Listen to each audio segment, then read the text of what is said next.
It's now 20 years since National Grid had to cope with its biggest ever power surge after England, Gazza and all, lost the 1990 World Cup semi-final to Germany on penalties.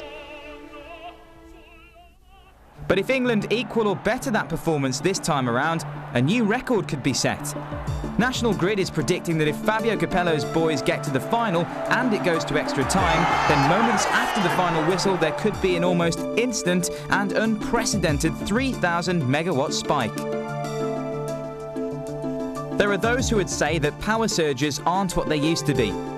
In the days when there were just 3 terrestrial TV channels, much of the nation would gather round their sets at home for a rare live football match or the Morecambe and Wise Christmas special. As the closing credits rolled, kettles would be flicked on and fridge doors would open across the land, causing a massive power spike that would suddenly test the National Grid to its limits. In the multi-channel world of the 21st century, huge audiences for big national sporting events are rarer, but they don't come much bigger than the World Cup, which still has the capacity to bring the country to a standstill, at least when England play.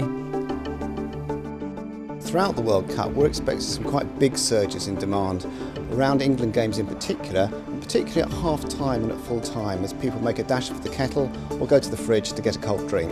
For the first 3 England games, we've got a really good forecast. We think about 1,000 megawatts of additional power is going to be required for a few minutes around half-time. That's equivalent to a city the size of Newcastle suddenly being switched on.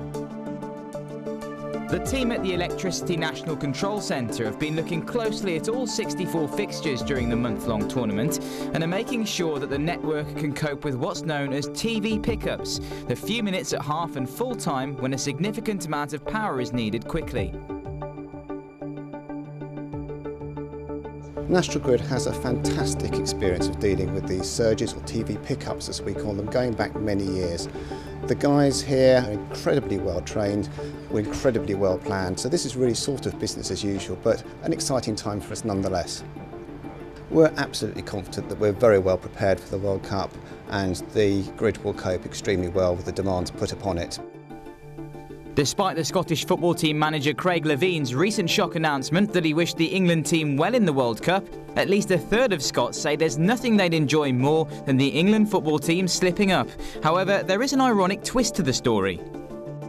If England do well, and we really hope they do extremely well, as we go throughout the tournament we can expect the surges to get bigger and bigger.